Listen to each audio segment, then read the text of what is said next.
Jadi nggak mesti harus bolak-balik berhubungan seksual kemudian akhirnya kena ya. Tapi cukup satu kali saja berhubungan seksual itu HIV bisa saja akhirnya kemudian terjadi penularan. Ya contoh misalnya pasangan wanita kita ternyata punya HIV, nggak tahu nih. Jadi untuk laki-laki yang biasanya sering gonta-ganti pasangan, ternyata apesnya kena apa? Ada salah satu pasangan wanitanya itu ternyata dia punya HIV. Ya, berhubungan seksual satu kali aja dengan wanita tersebut yang punya HIV, kita tertular. Itu atau sebaliknya. Ya, suami yang punya HIV kemudian istri menjadi korban. Itu bisa. Jadi suaminya yang gonta-ganti pasangan, akhirnya punya HIV, terus berhubungan seksual dengan istri, istrinya kena HIV. Jadi cukup dengan satu kali berhubungan HIV itu bisa menjadi faktor penularan ya.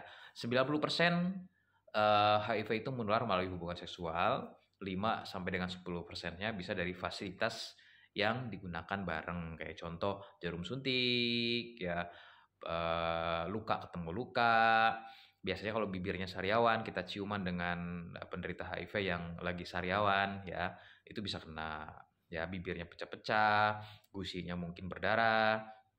Makanya kalau mungkin bersentuhan tangan biasa, salaman biasa mungkin nggak terjadi penularan. Tapi kalau sampai ciuman dengan penderita HIV itu cukup tanpa harus berhubungan seksual. Itu ya. Ada juga beberapa nggak disadari ternyata dia terkena dari alat fasilitas yang digunakan bareng kayak contohnya bekam. Ya, jadi intinya dari produk darah. Jadi dari darah ketemu darah. Contoh alat bekamnya sebelumnya digunakan oleh penderita HIV. Terus nggak lama ya. Jadi cucinya cuma dilap-lap doang misalnya itu alat bekamnya.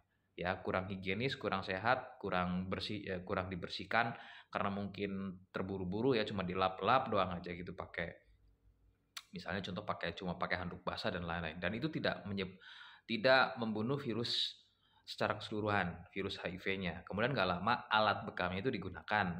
Nah itulah penularan bisa dari situ. Jadi harus hati-hati. Ya, itu bisa menjadi salah satu faktor penularan dari keluhan HIV. Nah dari saya ada produk herbalnya untuk keluhan HIV. Alhamdulillah. Ya untuk yang misalnya masih sulit dapat ARV-nya, dari saya ada herbalnya. Ada Sentilum, Cordypen, kemudian ada kapsul BD dan juga PPK. Nah ini sebetulnya hanya untuk sementara saja sebelum mendapatkan produk ARV-nya. Paling utama adalah ARV. Ini bisa gratis didapatkan di puskesmas. Nah selama belum dapat ARV-nya, silakan bisa dengan produk herbal dari saya. Contoh misalnya orang-orang yang sekarang kondisinya lagi di luar negeri, ternyata ada keluhan HIV, sebelum balik ke Indo, coba pakai herbalnya dulu buat sementara biar nggak terus berlanjut sampai menjadi keluhan AIDS. Itu aja sih ya.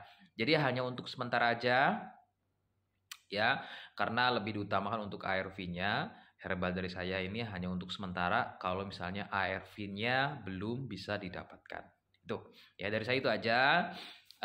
Semoga informasinya membantu. Assalamualaikum warahmatullahi wabarakatuh.